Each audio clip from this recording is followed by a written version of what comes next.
This is the Zerno grinder. I've been using it for like 4 or 5 months now, and I've replaced my niche with it. And I thought it'd be a good opportunity to talk about dialing in coffee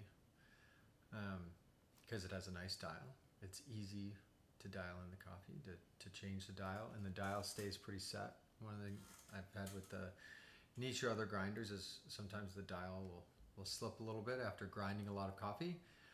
I haven't had that problem. So this is how I dial in.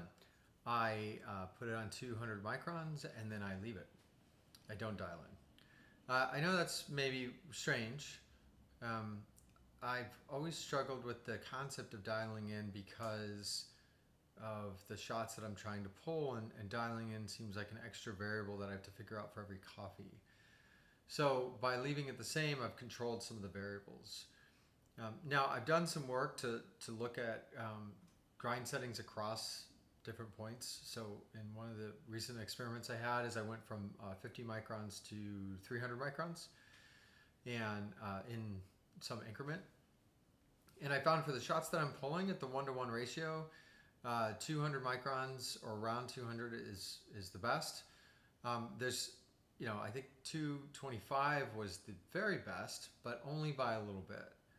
So I'm not convinced that it's worth wasting coffee to try to get like the exact right dial in. Now, for a barista who's pulling, multiple pounds of coffee a day, I think it's very important to dial in your coffee, and it makes a lot of sense. For me, though, I usually have less, like a half pound or a pound of coffee that I'm drinking, and so if I have to work through a few shots to dial in, it's just too much.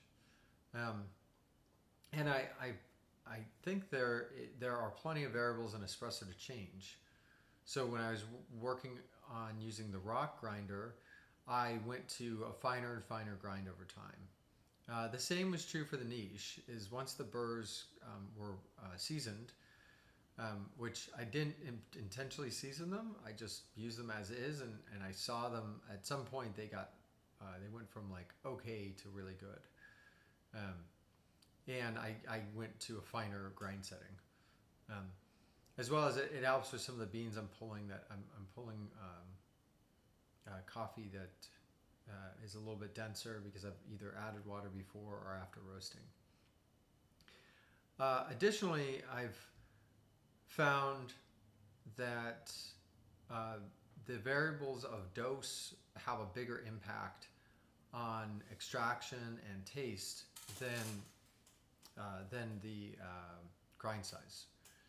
I mean, don't get me wrong, 200 microns works well, and probably there's some wiggle room around it, but dose is a lot easier to increment up or down. And usually I'm trying to max it out. So for a recent coffee, I've been at 24 grams in a 20-gram Waffle Sphere basket, which is higher than what I normally do, which is 23 grams. It's still a bit of an overdose, but the point is to get the coffee right up against the shower screen. And that's been most effective. The other thing that's been very effective, more than I would say grind setting, is doing some thermal pre-infusion. So that means locking in the portafilter for, I've been doing about 5 minutes. And so that allows the coffee to come to the temperature of the group head or closer to the temperature of the group head. And then that reduces some of the channeling aspects.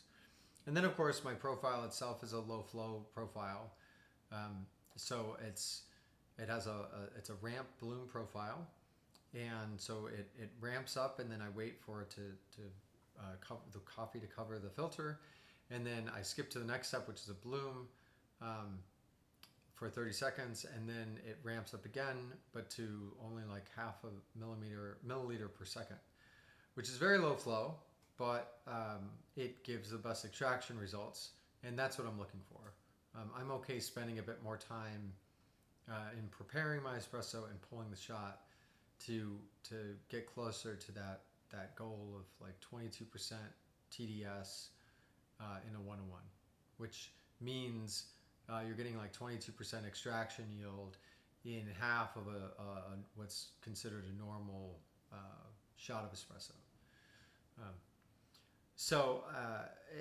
I think dialing is very interesting area, and of course the different spots on the dial have different effects on particle size and particle shape. I think more importantly has an effect on particle shape. So we'll see over time what happens with the Zerno. I might end up trying finer grinds. Usually I only know if it's grinding too fine, if it's pulling out oils at the beginning of the shot. That's a great indication that I'm a little bit too fine. But I hope that helps in your process. And if you do dial in coffee, I would actually suggest dialing in based on the one to one, even if you pull a 2-to-1, because the 1-to-1 from a extraction yield point of view. From taste, pull the shot you want, but from extraction yield, the 1-to-1 has a cleaner peak of extraction than the 2-to-1. Usually the 2-to-1 has it's a lot more broad in terms of how the grind settings affect extraction.